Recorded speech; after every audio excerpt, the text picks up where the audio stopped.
Salah satu tujuan utama dari Undang-Undang Cipta Kerja ini adalah kemudahan berusaha agar investasi tetap tinggi dan pertumbuhan ekonomi semakin baik.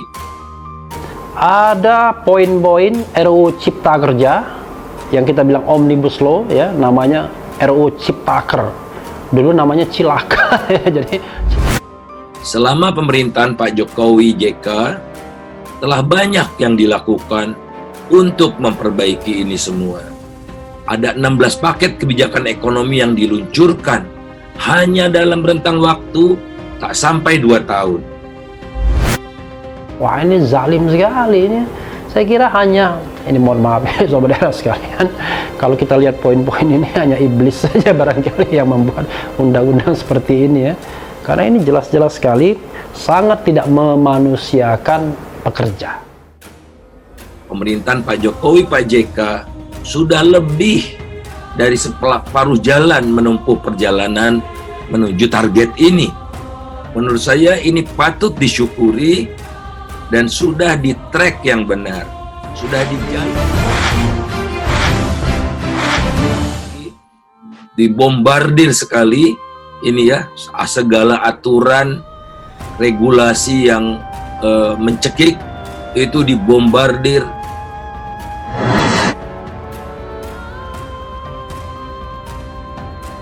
Faisal Basri adalah salah satu dari segelintir orang yang hingga kini dikenal bersih dan memiliki integritas tinggi di negeri ini. Dosen Fakultas Ekonomi Universitas Indonesia dan juga pengamat masalah sosial politik ini kerap memberikan ulasan yang berbeda dari kebanyakan orang. Sekalipun demikian, ekonom senior ini dianggap lebih objektif dalam memberikan penilaian atas kebijakan-kebijakan pemerintah. Faisal Basri bahkan menolak jabatan bergengsi dan menggiurkan yang ditawarkan oleh pemerintah kepadanya. Alasannya, antara lain karena dia merasa lebih pas berada di luar pemerintahan sehingga bebas melakukan evaluasi dan kritik. Meski menurutnya kita sebenarnya tidak memerlukan Undang-Undang Ciptaker ini. Salah satu tujuan utama dari Undang-Undang Cipta Kerja ini adalah kemudahan berusaha agar investasi tetap tinggi dan pertumbuhan ekonomi semakin baik. Faisal Basri sendiri mengakui bahwa berbisnis di Indonesia sangat ribet karena terbentur dengan berbagai macam aturan. Maka tidak heran jika banyak calon investor terpaksa mengambil jalan pintas atau jasa calo, sehingga praktik korupsi merajalela. Betul sekali, berbisnis di Indonesia sangat ribet. Jumlah perizinan yang banyak dan tumpang tindih, prosesnya lama dan berbelit-belit serta tak pasti, sudah lama dialami oleh masyarakat dan pengusaha. Supaya lebih lancar dan cepat, banyak orang mengambil jalan pintas dengan membayar uang pelicin atau menggunakan jasa calo, sehingga praktek korupsi merajalela. Namun, secara jujur dan objektif, Faisal menilai bahwa pemerintahan Jokowi khususnya pada periode pertama telah dengan gemilang melakukan banyak perbaikan yang antara lain membuat peringkat RI terdongkrak tajam dari peringkat 120 ke 73 dalam hal ease of doing business atau kemudahan berinvestasi. Ketika Pak Jokowi dilantik sebagai presiden pada Oktober 2014 dan Pak JK sebagai wakil presiden waktu itu, peringkat Indonesia dalam kemudahan berbisnis atau ease of doing business yang dikeluarkan oleh Bank Dunia setiap tahun, Indonesia berada di urutan ke-120. Jelek sekali posisinya, jauh tercecer dibandingkan Singapura yang berada di puncak di peringkat pertama dunia. Malaysia di posisi ke-6. Thailand ke-18 juga kalah jauh dari Brunei di posisi ke-59, bahkan dengan Vietnam yang 21 peringkat lebih tinggi dari kita, yakni nomor 99. Selama pemerintahan Pak Jokowi JK telah banyak yang dilakukan untuk memperbaiki ini semua. Ada 16 paket kebijakan ekonomi yang diluncurkan hanya dalam rentang waktu tak sampai 2 tahun. Ya, paket pertama keluar 9 September 2015 dan paket terakhir, paket ke-16, 31 Agustus 2017. Ya, tidak sampai 2 tahun ya. Lagi-lagi dibombardir sekali ini ya, segala aturan regulasi yang mencekik itu dibombardir. Itulah salah satu alasan mengapa pemerintah menggulirkan Undang-Undang Omnibus Law Cipta Kerja ini, yakni untuk memangkas birokrasi yang berbelit dan tumpang tindih. Hampir semua program yang dicanangkan dan target yang ditetapkan itu terlaksana atau terwujud. Hasilnya pun sangat nyata, yaitu peringkat kemudahan berbisnis di Indonesia naik tajam, tak tanggung-tanggung, naik 48 peringkat dari 120 menjadi 72. Pemerintahan Pak Jokowi, Pak JK sudah lebih dari separuh jalan menempuh perjalanan menuju target ini. Menurut saya ini patut disyukuri dan sudah di track yang benar. Sekalipun demikian, Faisal Basri juga setuju bahwa produk hukum yang juga disebut sebagai Undang-Undang Cipta Kerja ini akan memudahkan arus investasi masuk ke Indonesia. Namun dia mengklaim bahwa tanpa undang-undang itu pun sebenarnya pemerintahan Jokowi sudah berhasil memperbaiki iklim investasi di negeri ini.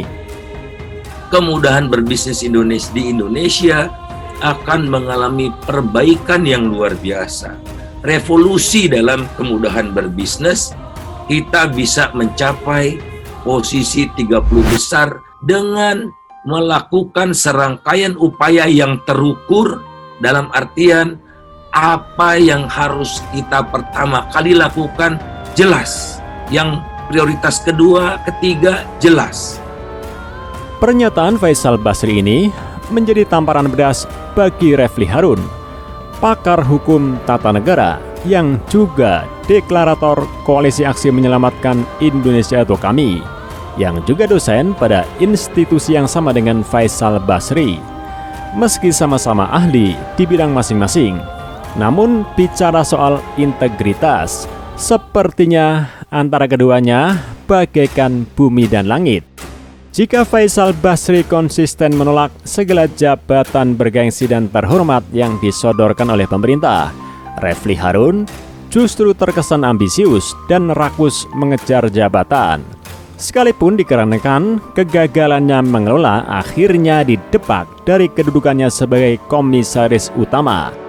Setelah itu, bombardir serangan kritik dan nyinyir tiada akhir diluapkan kepada Presiden Jokowi, termasuk menyoroti Undang-Undang Ciptaker. Refli bahkan menyebut bahwa hanya iblis yang buat aturan seperti ini. Refli menilai poin-poin dalam Undang-Undang Omnibus Law Cipta Kerja sangat tidak manusiawi. Omnibus Law ini adalah inisiasi atau inisiatif dari Presiden yang kita tahu bahwa Presiden sudah mempidatokannya ketika dilantik pada masa jabatan kedua. DPR dan pemerintah menyetujui rancangan Undang-Undang Omnibus Law karena memang Presiden ngebet gitu ya. Ada poin-poin RUU Cipta Kerja yang kita bilang Omnibus Law ya, namanya RUU Ciptaker. Wah, ini zalim sekali ini. Saya kira hanya, ini mohon maaf ya saudara sekalian, kalau kita lihat poin-poin ini hanya iblis saja barangkali yang membuat undang-undang seperti ini ya. Karena ini jelas-jelas sekali sangat tidak memanusiakan pekerja. Bayangkan coba betapa lemahnya posisi pekerja. Jadi saya membaca berdasarkan poin-poin KSPI ini. Saya heran, pada masa pemerintahan Presiden Jokowi, mengapa muncul undang-undang seperti ini? Saya awal-awal sobat era sekalian, termasuk yang mendukung adanya Omnibus Law, tapi ternyata undang-undang ini masuk terlalu jauh, yaitu merenggut hak-hak buruh yang selama ini sudah diberikan undang-undang, tetapi juga sering tidak diberikan dalam realitasnya. Refli Harun juga pernah melontarkan serangan tajam bahwa banyaknya kritikan disebabkan oleh ketidakmampuan presiden sendiri dalam mengelola pemerintahan. Memang akhir-akhir ini banyak serangan, banyak kritik kepada pemerintahan Jokowi. Tapi hal tersebut terjadi karena ketidakmampuan presiden sendiri untuk mengelola pemerintahan, untuk membuat manajemen pemerintahan yang jauh lebih efektif, lebih sehat, lebih responsif, lebih komunikatif.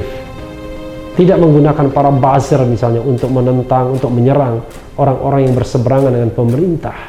Tidak membiarkan kekuasaan dimanfaatkan oleh orang lain, para penunggang gelap yang mencari keuntungan di seputar kekuasaan.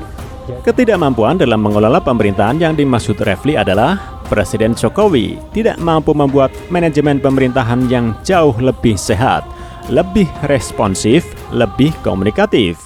Sehingga leadership merupakan kunci dalam mengatasi problem Indonesia saat ini.